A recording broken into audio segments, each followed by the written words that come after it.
We are back. I'm sorry for what happened in our first program. So we are back again.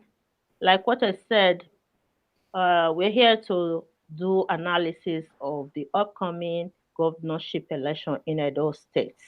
We are doing a preliminary projection of the election. We are looking at the political parties, especially the three major political parties, APC, PDP, and Labour Party, and the aspirants as well. So I have with me all the way from the United States, Honorable Ehi Igariva. He was the chairman, local government chairman. I know he's going to introduce himself. Go ahead and introduce yourself to the audience, Honorable Ehi. Okay, my name is Ehi Igariba. I was former chairman at a local government, and presently I'm in the United States. Happy New Year, viewers, and thank you, my sister Netme, for having me this morning. Thank you for joining us today on the program. You know, what's going on? We have more than 70 aspirants vying for the position of governor of Edo State. We have never had so many aspirants like that before in the history of the state. Is this an act of patriotism or is the other way around? We want to know what's going on here. Well, for two reasons, like I was saying before, you have the serious contenders and you have the pretenders. And the pretenders, not just because they are pretending, with all due respect to them, some are also using the strategy as a way of projecting themselves for recognition so that in the future they can leverage on the recognition they get from this aspiration to seek other positions or also use that as a platform for negotiation when it's time to share the spoils of winning, of getting victory either for their candidates, whoever they support at the end of the day, and also for their political party. So when it's time, they will come out to say, "Oh, I was a former aspirant. I deserve to be in your government," and some are going to step down. Mm. And if I'm not mistaken, I already saw two step down yesterday for one of the PDP aspirants. And so these are all these stepping down of people who are done through negotiations of what they hope to get from your governments for whoever wins at the end of the day. And again, more seriously, when you have uncontrollable, unquote, number of aspirants like this, it shows lack of political leadership. When I say lack of political leadership, at the moment in Edo State, we do not really have established political leaders in the three senatorial districts. Edo's the district that have what is closest to a strong political leadership is Edo North, where Comrade Adams Oshomole is obviously the Mm. undisputed leader of APC in Edo North. And you will see that Edo North have the smallest number of aspirants because get they have to look at him very closely and see if he's disposed to their aspiration. And he's able to tell them, for some reason or the other, please, I don't think it's time for you to contest. We don't want the field overcrowded so that we can be focused. We don't want, because the more aspirants you have, the more crisis prone your political party will be. Some are going to resort to litigation, some are going to resort to backstabbing, some are going to decamp at the end of the day. So you want to prune that down and reduce the number of aspirants that you have on time. Some parties will use zoning as a platform, but again, zoning has never really been a part of our political situation in Edo State since 1999. It's been like a free for all. And if you want me to expand on that, from 1999, the PDP was the leading party at the time, and in the primaries, you had Alhaji Aziz Garuba. He was a strong contender for the position in the PDP during the primaries against Governor Lucky Igbenedion. And when he lost that primaries, he was rewarded with the ambassadorial position as a Nigerian ambassador to Canada. And if you come back 8 years after Lucky Igbenedion was about leaving, the contenders again were from all the political field. You had people from Edo South, you had Edo Central that had in PDP, you had Senator Joe Ogbisia, Senator Sarime Osumbo, and of course you had Professor Julius Nyong'ere, who was running from Edo North. Then in the ACN, you had Adamso Shomole. You also had Ken Imaswagbon, the rice man from Edo Central. But for Oshomole joining the race in the AC at that time, Kenny Maswabo was going to take the ticket for the AC, which later metamorphosed into ACN and, of course, to APC. So you see, all the three senatorial districts participated. Then you come again to the last one that when Comrade Oshomole was handing over to Governor Obaseki. In the PDP, you had five major political aspirants, and they were from the three senatorial districts. You had the man who eventually won was Pastor Osagie Zeyamu was there running from Edo South. You had Matthew Dwayekeme from Edo South. You had Professor Julius Inyomiri was running from Edo North. You had Ken Imaswagbon was running from Edo Central. And I think who was you had Professor Sarime Osumbo also running from Edo Central. So it was a full field of everyone from the three senatorial districts. What we've always had in Edo State is balancing of our tickets. We have a tripod. Now people are mistaking the tripod to mean three senatorial districts. That is not correct, not very accurate. The tripod has always meant that if we had a governor from any of the three senatorial districts, the deputy governor moves to another, must be from another senatorial district, and the speaker will also be from the third senatorial district. That's been the tripod of our political balancing, not necessarily zoning. We've never zoned in Edo State. No political party has ever zoned. And when the last time Professor Osumbo was governor of the state, when it was just Professor Osumbo and Senator Ojo Ogbesia, it was as a result of Chief Tony Aneni's political wisdom and deft, politicking that he was able to negotiate for that position. And as a matter of fact, he had told us, I had happened to be in a meeting where he was in Government House, just about 12 of us, we're trying to settle issue between him and Professor Osumbo. And he had told Osumbo that that position was actually given to him, for his son, but he suggested that, my sons in this case would be my political sons and not necessarily my biological sons. And that's where Senator Ogbesia and Senator Osumbo came into the picture. So it was a political favor that was done to Chief Tony Aneni, not to the entire Edo Central. He opened the space for his political sons to benefit from the favor that was granted him. So, yeah, I have one critical question about this upcoming election, General. You know, Given that APC is in the incumbent, the federal level, APC is holding the power, and with the presence of Oshomole, who is one of the political actors in Nigeria, do you think APC as a political party will allow those states to slip off their hands? If we have to look at the last two governorship elections in Nigeria, the Kogi and the Imo state elections, they were both won by the APC political party. Do you think APC will allow Edo State to slip off their hands in the presence of Oshomole? Hmm.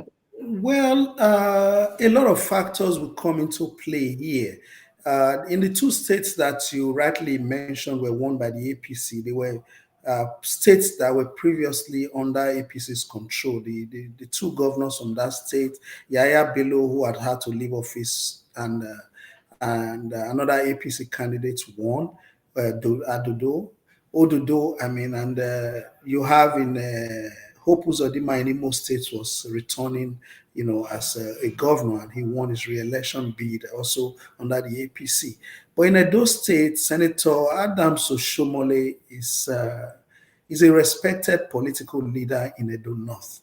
and they do not happen to have the best political stability in Edo State at the moment. And this is no coincidence. It's as a result of his ability to hold the fort and keep his people organized along those lines. That's why you don't have a lot of aspirants coming from there. But if you come to Edo Central, for instance, the aspirants are almost uncountable, and it's largely owing to the fact that there is no, with all due respect to the leaders who are there, but they've not been able to, no leader has evolved into the kind of statue and personnel that Chief Tony and Nene had that could control this kind of, uncountable number of people throwing themselves into the race, because it takes away from the seriousness of the district to really truly produce a governor. Because if you want to produce a governor and you are serious about it, you want to trim down the number of people aspiring so that the focus can be on your senatorial district alone. If you have 2 or 3 strong contenders coming out of the district, like the last time they ran, it was just mainly Senator Ogbesia and Senator Osumbo who were contending. So the focus could easily be on them. But right now, there are too many people contesting for that position, in my But opinion. there might be many people contesting from Edo Central. However, we know the front runners. Well, before, Aslemo Joshua is there. Ivo Aswe Ihodaro is also there. A very strong rich businessman. And people are speculating news right now that the governor brought him. We cannot undermine the power of the incumbent governor, introducing a candidate.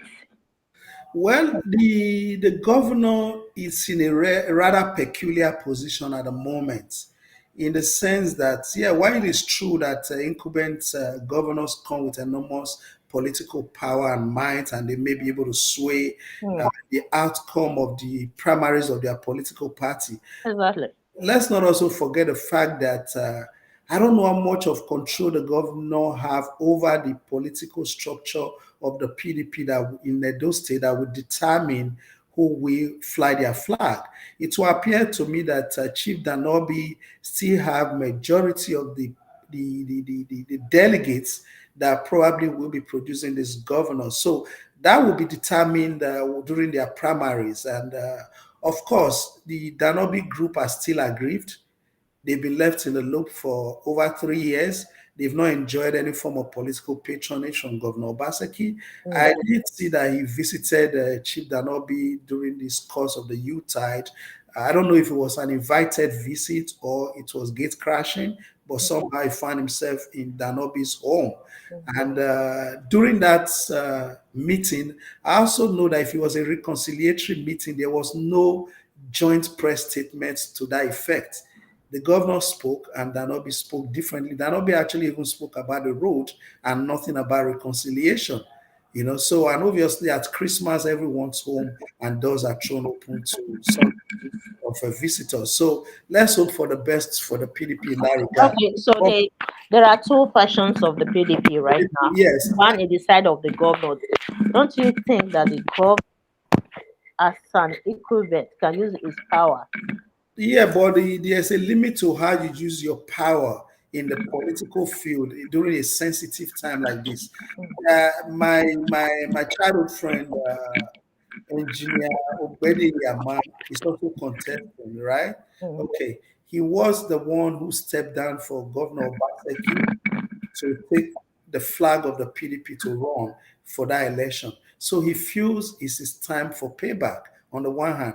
And the last time, take your mind back. If the governor goes the way he went during the last national election, or forcibly through court processes and all sort of processes, try to take the ticket, he saw the backlash across the whole state. The PDP only won one National Assembly seat as a result of that backlash, because you can take the ticket, but how do you win the election? How are you going to get the support of these people for the elections proper? That is where you're always going to have a challenge. You have to make sure that your preferred candidate emerge in a way that is less acrimonious. If it breeds too many bad blood, then you will suffer the consequences at the pools. And it's obvious. It's happened just in the recent past, and you don't want to have snakes in your pockets. That's what will happen when a section of your political party are unhappy with the way that the candidates emerge. And if it's a sizable portion of your political party, then obviously it's going to have impact on the result of the election proper. Don't you think that the governor can unite the party in favor of his own candidates? I think it's a bit too late in Mm, politics for him to do that. Why would I say it's too late? The governor is an outgoing governor. He's leaving in November. mm, The elections are in about 8 months' time, you know. And even here in the United States, even in Canada, when people support you into a political office, I have a friend who is into road construction in the state of Texas. And why does he get these contracts on the plate? Because he's a Republican Party donor. He supports the Republican Party. The Republican Party is in charge of Texas. The governor is a Republican Party. So he wants to favor his party people as long as they are qualified for certain jobs. He wants to give them patronage because the party will also enjoy support from them during elections, support from donations, and galvanizing support among their local communities to get votes for the party. But if you throw your people under the bus immediately after an election and want to come back in a few months to an election and hope that they are going to forget the past and give you their support, that is hard to sell. To anyone who is politically conscious enough knows that that's a difficult path to navigate. The last gubernatorial election, APC was not in as good a standing as they are right now. But presently, they are very well positioned. mm, They have two out of the three senators, and PDP have none. They have a majority of the House of Rep members, and PDP have none. And their House of Rep members seems to be very strong in the areas that they control. First, you will say like APC have a donut on lockdown. I don't know how the government is going to, the PDP will struggle to get any reasonable percentage out of a donut, and that's the fact. mm, Because they have a strong leader in Oshomole coming from there. They have the minister coming from there. They have the immediate past minister coming from there. The PDP, yes, they have the speaker coming from the O1 as is at the moment. Then you have Comrade Philip Shaibu, the deputy governor, but he's not on the same page politically. It's obvious with the governor at the moment. And if he's not getting that ticket, with the way that his office has been undermined in terms of even budgetary allocation, which that has defined that there is going to be no reconciliation between him and the governor, because the budgets are spoken that this is what you're getting for the year. So there will be no, except they make a supplementary budget for him, and then if he doesn't get that ticket, the governor will know that Edo North will be going one way almost. Then you have Professor Julius Iyomire, who is also from Onwa, but is the majority leader of the House of Rep now. You have people like Akpatasi. There have a lot of strong leaders, Edo North, that can make sure that the APC delivers, most of the votes there for their party. Then you come to the governor is obviously, it's almost an open secret that he's looking at the Edo Central, and it's becoming glaring who is a preferred aspirant or candidate is, and who is from Edo Central. Because election is about votes. You have to get a vote, you have to get a victory. Where do you get a vote from? So if they are having that, then Edo South is the stronghold of the Labour Party, where they have their two House of Rep member and senator. The two House of Rep member are controlling three most, not of the three, they are controlling the three most important local governments in Edo State election. That's Ego, Oredo, and Ikpubaoka. They are under the control of Labour Party at the moment. And don't forget, the governor has also weakened the party severely in Egoredo and Ikubaka because for 4 years, Ego did not have a House of Assembly member Mm. under Governor Obaseki. For four Yeah. years, the Oredo people were not represented in the House of Assembly. So there was no opportunity to get the party people excited towards this next election. The people who just got there are trying to find their feet. This is only their first budget, and before they start proper implementation, elections will be knocking on the door. I think this projection is too early now. It's still too early for us to project because we don't know what these Oh, aspirants these aspirants carry. We can we can end up with an aspirant that is charismatic enough to change the structure of this upcoming election. well, some of us will be, I wouldn't say politics, Mm, the politics is a science, and that's why I refer to as political science, the study of it. mm, And science means you have observable variables. And when the variables keep reoccurring, you can make very near accurate political predictions. So on the basis of that is why I'm making my own permutations. mm, And again, you are saying a charismatic mm. leadership. Yeah, is one of the attributes that will be required of the next person to come. But again, in a ego. If you look at what, sorry, I don't want to. If you look at what happened in the past election, the last election in Edo State, because of the charismatic leader that Governor Obaseki is, what happened during the election, how Edo people, almost 80% of Edo people were for Obaseki. So that is why I'm saying that we don't know what will happen in future. We Okay, might we might end up with a kind of a charismatic a candidate that will shape the political structure of Edo State and okay. change it for. Well, So this that's projection might be too early. early. We Okay. don't know. Yeah. Okay. Let me also give my point of view about the last comment you just made. Mm, The last governorship election, what the support that Governor Obaseki enjoyed was not a 100% because he was mm. charismatic or because he Oh, developed. Most of the votes were, in my opinion, was a protest vote against Oshomole's behavior at that time towards him. People were protesting the fact that his office was being undermined and that he deserved a second tenure since Oshomole had done a second tenure. That it was more like a protest vote in his favor against Comrade Adam it's a Oshomole, sympathy vote. It was like not sympathy. sympathy So vote. it was not because Mm, after all, most of the people who killed him from the diaspora were only just meeting Governor Obaseki for the first time. They didn't know him prior to that time that much. yeah. Mm, But during the course of the re-election, the 4x4 in the Benin Palace, Oyayasimi, Ewoma, all of this came into fore and mm, they worked in his favor. But again, now we are having a few untested people who want to come in. And I'll tell you what, in Ego, Oredo and Ikbubaha, the factors are beyond charisma. mm, Factors that will determine who we'll be voting for. I'm mm. from Ego, will be beyond charisma and we'll be campaigning very rigorously. I'll give you an instance. Mm. Ego local governments have the highest death rates in the entire South due to cultism.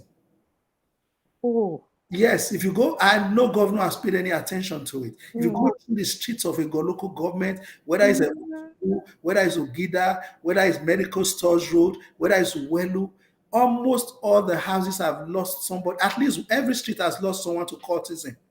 These are issues for us. Yeah. When I heard one of the people say, "Oh, you don't have to be a homeboy," no, you need to be a homeboy. You need to know the issues that affect us. You are very right. I even have a personal experience with Children.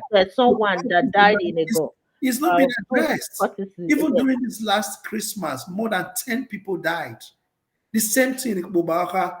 If you go to all Ikbuba Hill, Upper Mission houses, if you go to some parts of Oredu, basically the suburbs, Mm. a lot of death toll. We need people who Hey. can relate with the needs. This is a serious security situation, and it's not been addressed by anyone. So we need somebody who knows there's a situation like this. We need somebody who knows that Ewotubu is not accessible by road. Use is not accessible by road. Okokubo is not accessible by road. Umo is not accessible by Uwelu, road. Uwelu is the We worst. need a homeboy who knows the situation. These are where you have over 400,000 people, more than 10,000, more than 10% of Edo state population live in Igo alone. And Now, they have all these critical issues. The same thing in Ikpobaha, the same thing in parts of Oredo. And these are the swing local governments. You must win two out of these three local governments to be governor of Edo State. so now let's look at the aspirants. We have more than 70 aspirants. Let's look at the front row. It's amazing. Hey, Nana, hey, It's Nana. amazing. It's amazing. I don't know how we got here, but I think Look, it's look, lack of political let's let, leadership. let's look at the front runners. We don't want to waste our time too much. Okay. In APC, we have Pastor Izeyamu Okay. and Clement Agba. Okay. Then Ugbede Yama. No, no. We have in APC. You have No, Ugbede Yama is for a PDP. Sorry. you have people like Dennis Idaosa. Is a very strong contender. My bosom friend is there. He's very well known. He's a strong contender to Mao Kwebo. He's a banker, very seasoned banker too.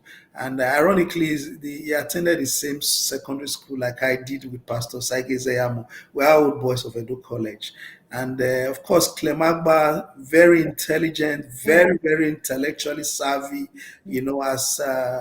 as a commissioner under Oshomole, did a lot of great works, all those Benicity Water Storm projects, all the beautiful roads he did. Pastor Saige Zeyamo, of course, a very notable leader, very strong followership across the state. His acceptance rate is strong too, so he's a serious contender any day. Then Dennis Idaosa of the Uto Clock, he gave a very good account of himself in his first tenure in the House of Reps. He's seen as a one whom the youth want to rally their support behind because he's young, he's unblemished, and if you want to look in another direction of lowering the age bracket of our leadership, it comes into play. So Emmanuel Okwebo also comes into play in that direction. So APC have an array of other very intelligent and wonderful aspirants, and so does PDP in Bedeyama, in Aswego. Aswego Daro. I also like my friend, Aslemo Joshua. I like Anselmo Jesus is my good friend, and the beauty about some of these contenders that I've called, they are very much at home in the three senatorial districts. They are very well known. I have my good friend John Yakubu, who was a former local government chairman and also was a running mate to Pastor Saige Zeyamu once. He's very intelligent. He's from Edo Central, but has lived almost all his life in Edo South, so he's a strong contender. I like Sergio Zogun. He has recently moved to Labour Party. I like Oluwakpata from immediate. Let's look at let's look at Labour Party. Yeah, Oluwakpata is the immediate past president of Nigerian Bar Association. He's a true son of the soil.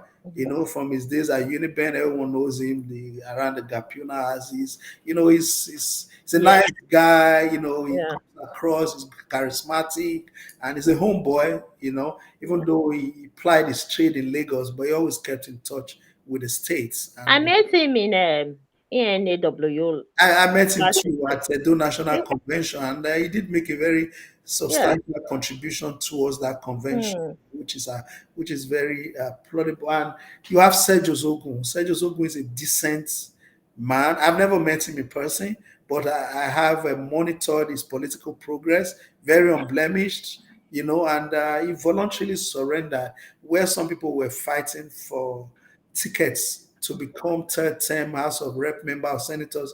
Even months to the primaries, he had said he was not running because someone else needs to go try. I like people who don't go into that die-hard situation where they do politics, So he's there. We have architect Michael Nolomeme in APC, I don't know if they are going to be giving room for people who just joined the party because he only just crossed over from PDP.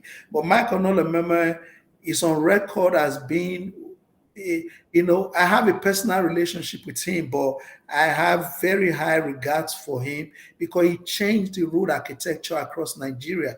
Prior to his emergence, highways in Nigeria were not even marked; they were not demarcated, and they didn't even have, like road shoulders for emergency parking.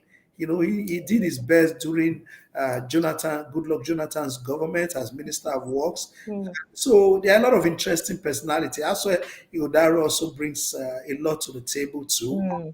with his experience. But I don't know. He doesn't qualify for a homeboy, though he says he is. But anyway, let's let them keep. I like the way they are campaigning. His So far, portfolio, people are looking at his portfolio, how we have been yes, managing yes, people are different looking at. institutions, organizations over these years. People are looking at that portfolio. Yes. Okay, I'll give you this wrong. Why I said it's not a homeboy, but he says he is. Uh, a lot has gone wrong in our local communities. I mentioned some for you now in Ego. These Mm, local communities are in very deplorable states. The security situation is terrible, the infrastructural situations are worse. And they are barely 2, 3 kilometers from the center of Benin City. So people need someone who knows that these situations are there and needs fixing. Then there's another peculiar situation. As Benins, we have more than 50% of the votes. In this election, we need someone who's going to respect the Oba of Benin. It's very yeah. important for us. The Oba is That our is actually the priority of many yes, Benin and speaking, the Edo speaking we are going to population. be yeah, we are going to be looking at the palace. We Mm, are going to be looking at the Oba very critically to get mm, signals from him to mm. know who he's comfortable with. We don't want anybody to come and jeopardize our monarchical system that gives us our unique identity and respect amongst everyone else. A lot has been going on, but this is not a forum for that. So when we go campaigning, we are going to remind our people because the Oba is the husband of all Benins. It's our beauty, it's our pride, it's our respect, it's our honor. And so we are going to be looking at the candidates who is going to sustain the respect and relationship. Don't forget the Oba is in court at the moment. And that is sad for us as Benin people. So with all of this election, the forthcoming election will give us an opportunity to correct these anomalies. Yes, I spoke with some Benin people. Majority of them are saying that they want a candidate that can manage the government and the Oba, the traditional council, the Benin traditional council at the same time, because with the experience of this ongoing administration is a lesson learned to them that any candidate that they're going to embrace now should be a candidate who they believe will be capable of managing these two institutions in Edo State, the government and the Benin Traditional Council. Absolutely. And some of us, we don't take, no matter the level of our traveling. I used to live in the United Kingdom. And even though the British monarchical system is ceremonial in nature, but no prime minister will go against the British monarchy. No, you wouldn't dare. That would cost you your office. So the same thing with the Benin system. We have many centuries of history behind us. Our monarchy is absolute, and we don't want anybody going into government and trying to use the powers of government, which are temporary, to reduce the power of the palace, which is permanent. So that will be an issue during the campaigns, and we'll be bringing it to the fore. We'll be educating our youth, our market women, and reminding them of the situation of why the Oba is in court and why certain candidates should not be voted for. So, yeah, there is a rumor right now saying that Obaseki bringing Aswa Igodalo to replace his office, that he's going to be a continuity of Governor Obaseki's policy in Edo State. Do you think that that will happen if really Aswa Igodaro end up winning this upcoming election? We're just projecting anyway. Well, for me, I think a lot of, if there is anything anyone should have learned from President Buhari, the immediate past president, is the reason you must stop. We must stop political piggy banking. You know, when you say piggy backing, like trying to smuggle in somebody into a political office, people must show desire for the office. They should contend and win. If you see President Buhari, in his wisdom, he didn't support anyone to succeed him.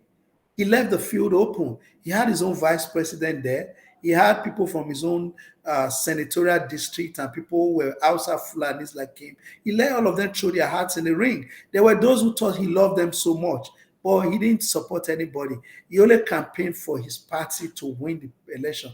And when it was time, nobody went to his house to put any. He didn't even try to bring a running mate for the for Tinubu when he emerged. He made make your choice yourself because I'm done now with government. I need to take my rest. And when you play smart like that, your supporters will not troop to your house to put pressure on you to go and get appointments for them from the But it's an alleged, though. We are not sure if Obaseki really brought yeah, but Aswa Igodalo. It's an allegation. It's they an are good allegation. friends It's an and alleged. Huh? they are good friends. Don't forget, Governor Baseki was the head of the economic team, and Mm. They I work. spoke with a friend yesterday, was a former chief of staff, to know the level of involvement of Aswe Udaro in that administration because it wasn't very visible. But I was told that they had a quarterly meeting of the economic team, which means they met 4 times yearly at the most. And boy, we can't take it from him that he made his input. So But let's look at it from the other way around. You know, if Obaseki really, according to what people are speculating right now, that he brought Aswa Udaro to come and replace his office, what do you think motivated Obaseki to choose Aswa Udaro well, over other? There are a lot of loyalists in the PDP. I think he has a lot of loyalists in the PDP in Edo State. For him to choose as well, he would. I'm just saying, I'm not trying to be a devil's advocate here. I know that some people are against this thing. For him to choose as well, he probably saw something special in him. If he really wants a candidate that would be loyal to him, he would have probably choose from those loyalists, his loyalists in Edo State. Instead, he's choosing Aswe Igodalo, a very rich businessman. When people are speculating news that he's going to come and replace the office of the governor, blah blah blah, and he will continue with the policy of the governor. Let's not forget that Oshomole introduced Obaseki to us. It was the same perception among the people that, oh, he's going to continue with the policy of Oshomole, and people were not very happy with Oshomole at that time imposing Obaseki on the Edo people. But when Obaseki came to office, we realized that they were two opposite people. Obaseki is until Agbero, while Oshomole was pro Agbero. If you look at their policy, their characters, these people are two different people. So if people are saying now that Aswe Godalo is going to be a continuity of the policy of Obaseki, I don't think so. They should stop saying that it's going to be a continuity of the policy of Obaseki. That I never agree with many people. okay, let me say this, just to play the record. Hmm.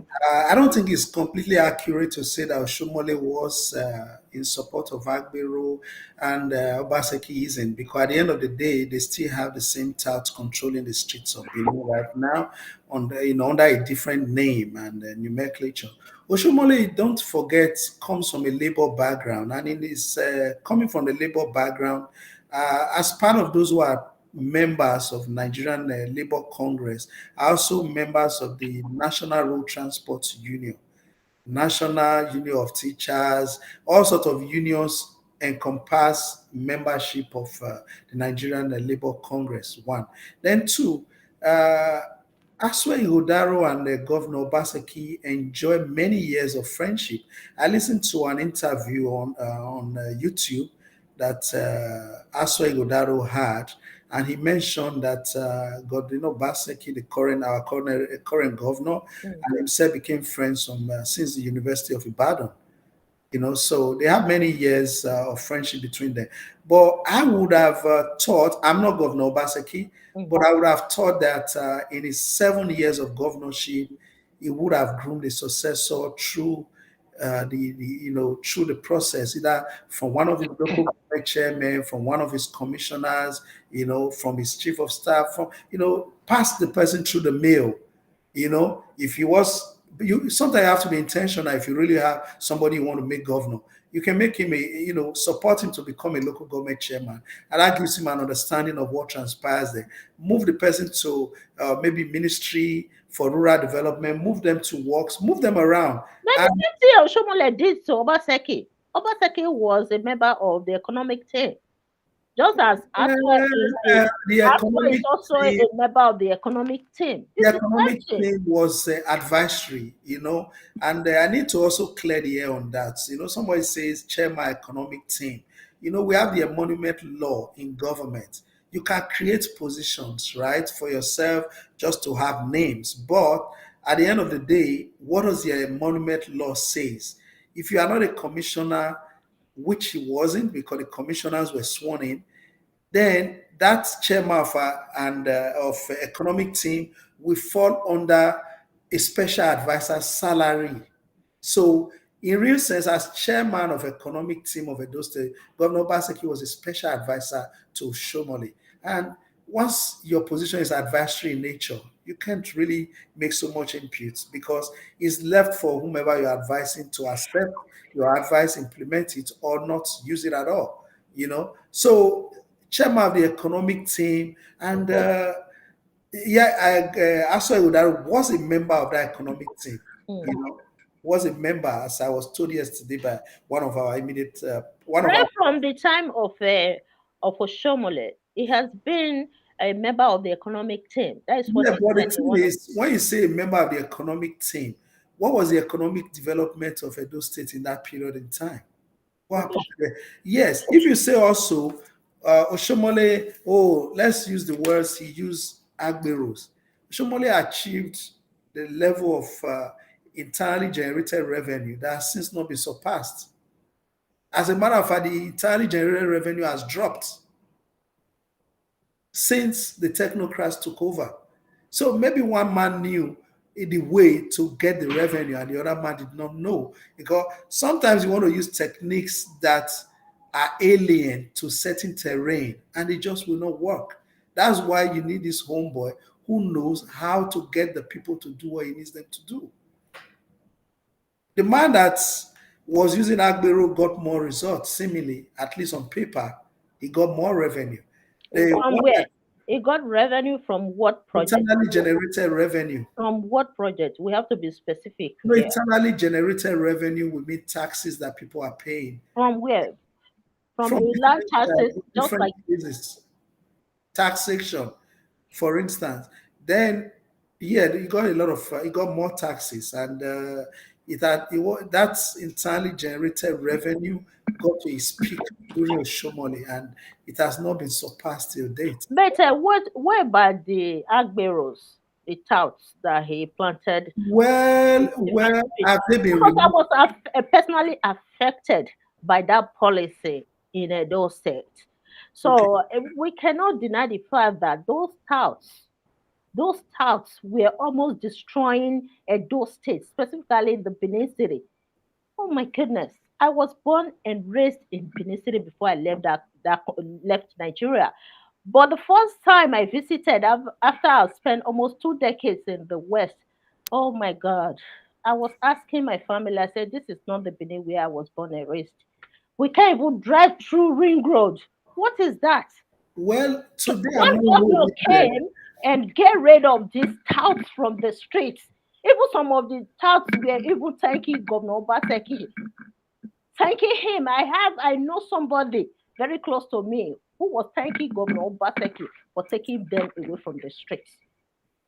Okay, They knew at that time that they okay, were destroying Edo State. okay. People cannot drive. People driving from other states to Edo State were being terrorized by this policy of Governor Oshomole at that time. I don't understand Like, why were they being terrorized? Because I lived in oh, the state at that time. I didn't have any of such experiences. Yes, what I knew at that time was that they had the Edo State Traffic Agency, which Governor Shomole brought, and he copied it okay, from Lagos through a gentleman who used to also live in the state of New Jersey, Victor Nogama, who was his commissioner for transportation, and another commissioner, Robusta Ojo, also followed through, and that was good for traffic decongestion, and we had free flow of traffic during that time under review. And again, when you say touting, because for me, I believe the people you want to refer to as touts are also indigenous of the states. And I believe very strongly to that. If I'm going to take your source of livelihood from you, the best option will be for me to get you ready for another source of livelihood, because nature abhors a vacuum. And when there's a vacuum, don't forget the devil, will create jobs for the idle hands.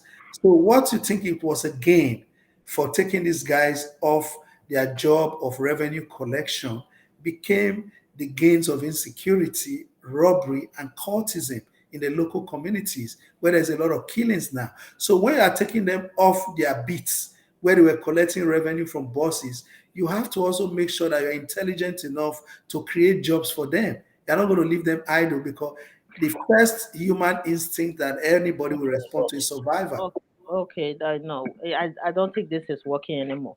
This is not working at all because from our own experience, everybody, we understand what happened in a State during the time of Adam Soshomole. That maybe he implemented a policy that those touts were abusing the policy because of lack of regulation.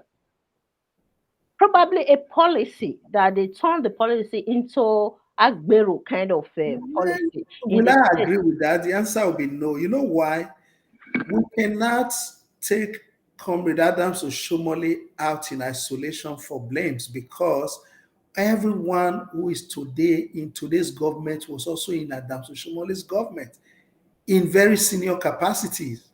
So if you even had an economic team who there was a chairman who is today the governor, you should have also advised that the situation of revenue collection was affecting the economy of the state, as you have said. So if you are saying Comrade Shumole didn't do it right because the governor obviously goes around in sirens and blares past, which means those who also advised him, those who were in his government, as in everyone who is there today, the top 10 people in this government perhaps were all also senior members of that government.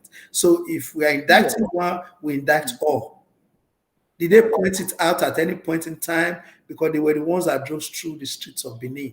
Was it a source of concern for them? Did they suggest that it was affecting the economy of Edo State to the governor and he said, no, let's Mm. not change it? That is another, yeah, You were in yeah, advisory capacity, you were chairman of economic team. If the Agberos were assaulting people, it means that is bad for the economy of the state. Therefore, as an advisor in terms of economy, which also involved Aswe Udaro, what did you guys say? What did you say, guys do? Were you guys in your offices alone? Did you go around the street to go and we see don't the we impact? don't know the type of advice that was given to the governor at that If we time. must blame Not, Comrade Adam somebody, then we blame everyone who was in that yeah, government in government, senior yeah, capacity. yeah. I think so. I think so. But we still don't know the type of advice that they gave him at that time. So yes, anyway. So what next? What are we expecting? Well, I'm looking at this. The tricky part now is the PDP is most, they are looking, at least the governors fashion of the PDP are looking at those central. Danobi's side probably looking in another direction, because I know their last preferred candidate is from Edo South, Obede Yama. The governor, everyone seems to think is looking at Aswa Ighodaro from Edo Central. Then you also have people who are saying we have, for instance, we have Ovia notice in Southwest. They are saying we've not produced a governor. Put our population together, we are also almost equal to Edo Central. They are also looking at Dennis Idahosa. We have, of course, my good friend and brother, Remata, former minister, is also a very strong contender. Who is the candidate or aspirant that former Governor Shomole is supporting right now, or Senator Shomole? I think Senator Shomole has kept cards very close to his chest Mm. up to this moment, and for some reason, no, the information is yet to filter out as to the direction he's Yeah. going. But one thing is for sure, a lot will depend on him Mm. regarding who will emerge as Yes, the, the candidate in the APC. A lot exactly. on Yeah. him. Mhm. He will be calling the shots because Mm. he will have the block vote coming from a do not with what's it called? The delegates will be Mm. coming, from a do not. He can guarantee that for any candidate that he's supporting, even up to the last minute. Exactly. We are expecting him to nominate a candidate. All eyes on him right now. So any candidate that Adam Shomola is going to support would definitely emerge as the APC candidate, right? Yes, Yeah. yeah, that's correct. But again, when you have a president who is also vast in power play and politics, like Asiwaju Tinubu, you know, he knows that every election before his own election, every election taking place now, we have impact on his own election. Who? So Uh, for that reason, he's also keeping an eyes on everything that goes on in every state. And so Edo State election is not one that he will be taking lightly. And okay. I said it earlier. yes, he's going to be looking very critically at those elections because if his people are positioned, it makes his re-election easier. So, and don't forget, during the course of his campaigns, he made a promise Mm. that he will be doing his best to return Edo State back to APC because the state actually was with APC before. And he was one of those who came to campaign for the state to come to APC. He has vested interest in Edo State, and to that extent, he may or he may not want to see through the promise he made to the people, knowing that he will be coming back to Edo State people again if he chooses to seek re-election to meet the delegates that he told before that I will return the state to you. Mm. So before he comes back to seek votes for his delegate, if he's seeking an election to ask for APC delegates again, he will want to make sure that some promises are fulfilled. Exactly. And therefore, though I don't know any reason, there are non-transmission of elections during the presidential election, which was very sad. But we can't take part in their verdict, and that is the situation. Hopefully, I know to correct the ills. But again, during Edo State elections will be determined by a lot of factors, like I said before. And the APC is very strong going into this election without mistake, Yeah. Yeah. because they are very strong in Edo North. Then Labour Party, nobody should write off Labour Party. It will be at that person's own peril because Labour Party are strong where it matters. And that is in Edo South, especially in Ego, Uredu, Ikuba, and these are where you have the bulk.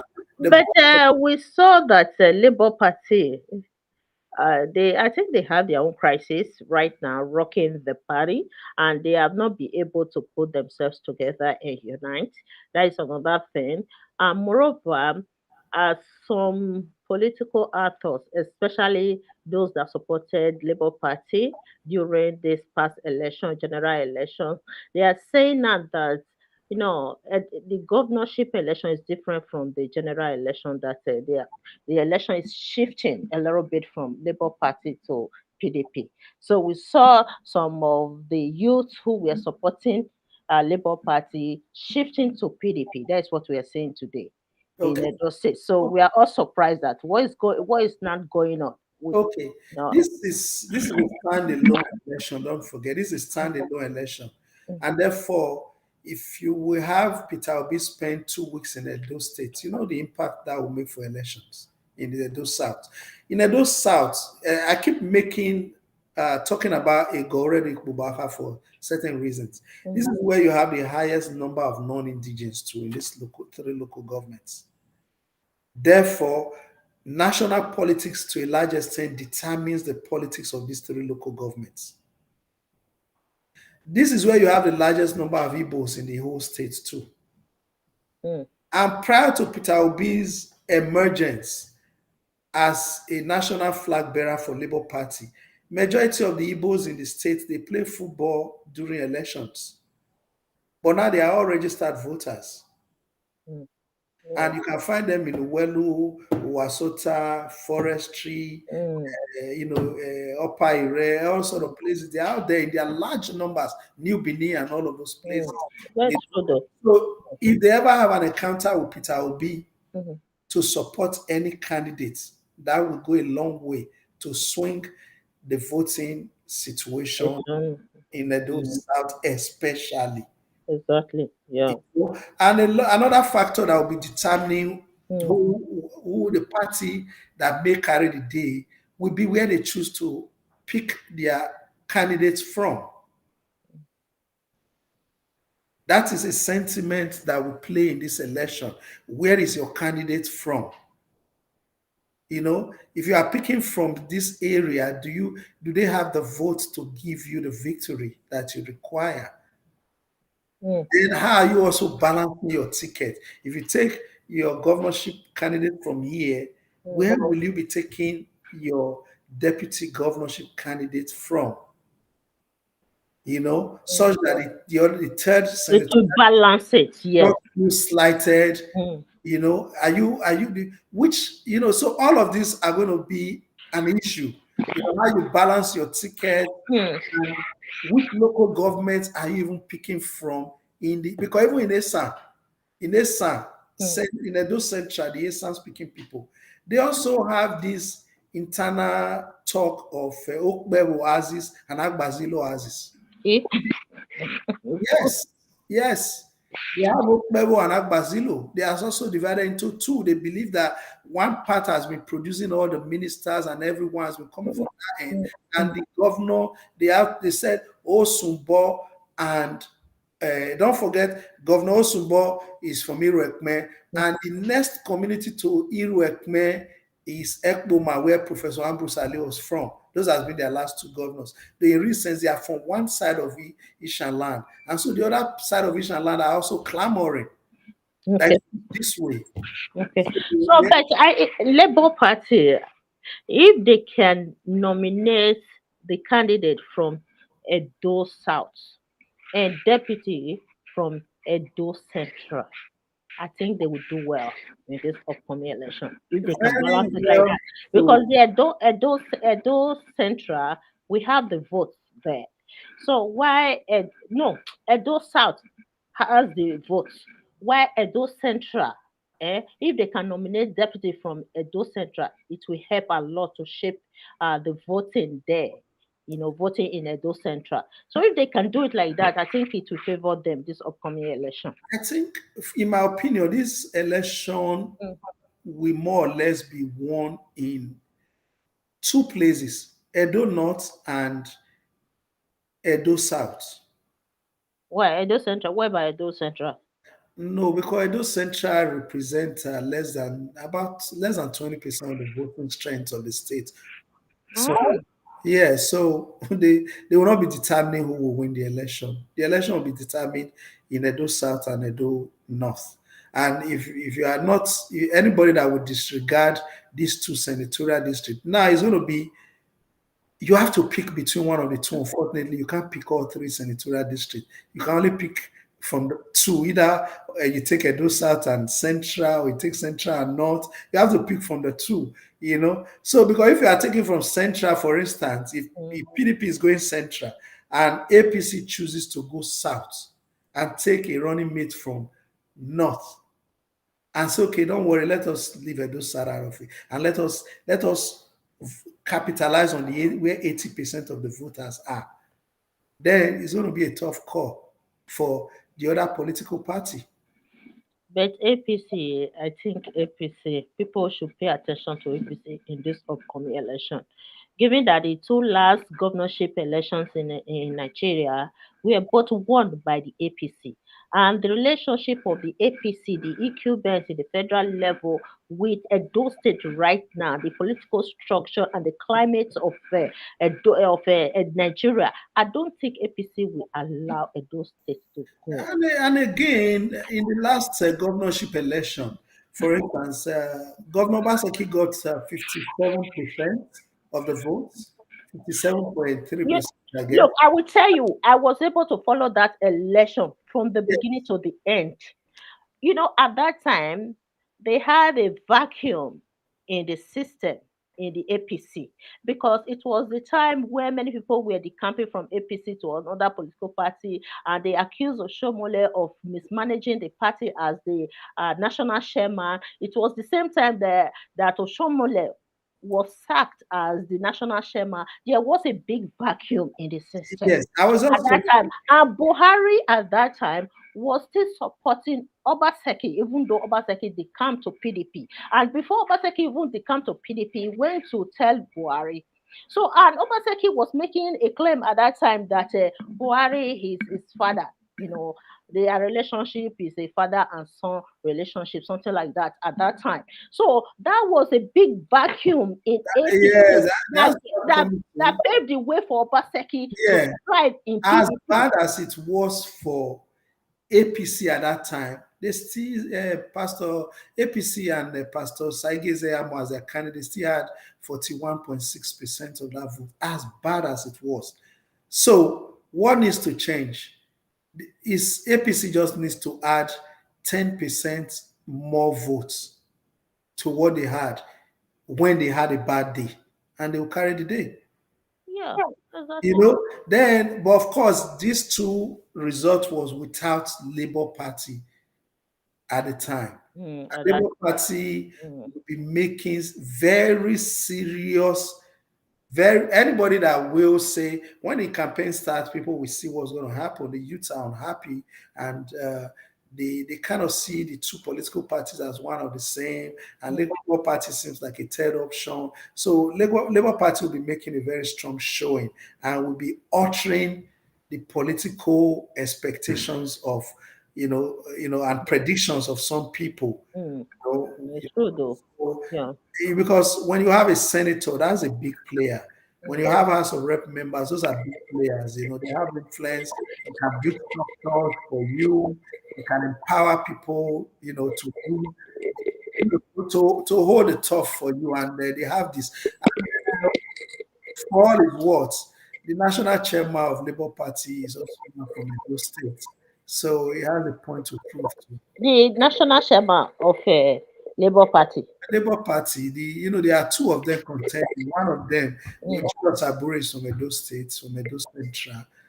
Though we have the Lamidia Papa also fighting from over there, but the one that Peter Obi seems to recognize that everyone seems to still do Mm. business with is Abure is from Edo State. Julius Abure Esquire is from Edo State, from Edo Central. From Edo Central. Yes, he is from Edo Central. So he also have a point to prove that Mm. he established his own political relevance and strength. He also want to push.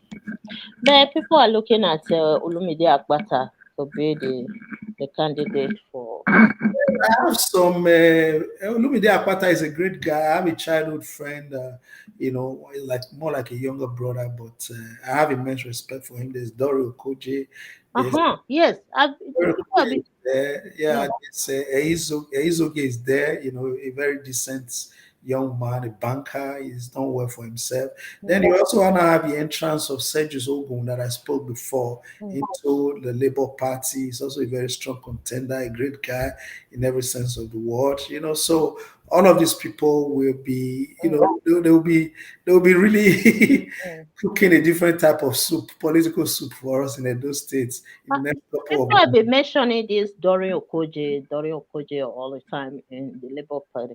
I don't really know him. I've never seen anything about him Well, like that. he's a family friend. He's a family friend. He's young, he's Mm, dynamic, he's very business savvy. mm. Hope, That's what they said. Yeah. yeah, so it's so hopefully all of them are they have their strategies and they will be deploying those strategies Mm. and let's see what the results will be Okay. at the primaries and eventually at the polls. Wow. Thank you. Thank you so much, Honorable Ehi Egariban, Thank for you being very with much us. for having me, my dear sister. Thank you. It's I always learned so much from you. The names, you are well grounded in the Edo State politics anyway. well, Very, ironically, almost I would say 90% of the people contesting are people that I've known for mm. a minimum of 10 years, Oh, some 30 years. So I'm very I know most of the people. Some are childhood friends, like Imal Kwebo and I were in APC. Somebody I've known from when I was 12 years or 11 years when I got into Edu College till date. You have like Dori Okoji, their family friends who were when we were in primary school at St. Augustine, the Catholic mm. church we were attending. So their families, our family go to the same church and we have also been Oh, around each other. Pastor Saige Zeyamo, the last time I got an award from my alma mater, Edo College, he mm, also received an award. mm, So we are from Edo College at Uniben, and ironically, his children and I are second cousins because his wife and my mom are second cousins. So across the turf, mm. Clem Akbar, somebody that is my good friend. Dennis in the house, oh my God, he's just like a brother to me. So a lot of the people are friends. Olumide Akbar is a fantastic individual. He's been in Benin, we call him Bobo, like somebody around the town guy. He's a Bobo. He's Yeah, he's a nice guy. When I met him in so, so a lot of ANAW, when I met him in here, he was the one that ever approached me. yeah, And he loved what we did with the yeah, Edo he's good language thing. natured, very good natured and approachable, very Yes, approachable very friendly. individual. He's friendly and Yeah. he doesn't build a war or he doesn't have an air about himself. He makes Mm, himself approachable easily. yes, it was so nice. Oh my Yeah, goodness. and that is good in politics. It's a tool that Mm, you can use to his advantage. For having thank me, you. it's been my pleasure. Thank you, Wesley. Salute. Bless you. God bless you. Bye. Thank you all. Our viewers will come back on Monday. We are bringing Aslemo Joshua to this program. We'll continue to bring some of the aspirants to this program to ask them questions about their plans for Edo State. So stay tuned. Thank you all and bye for now.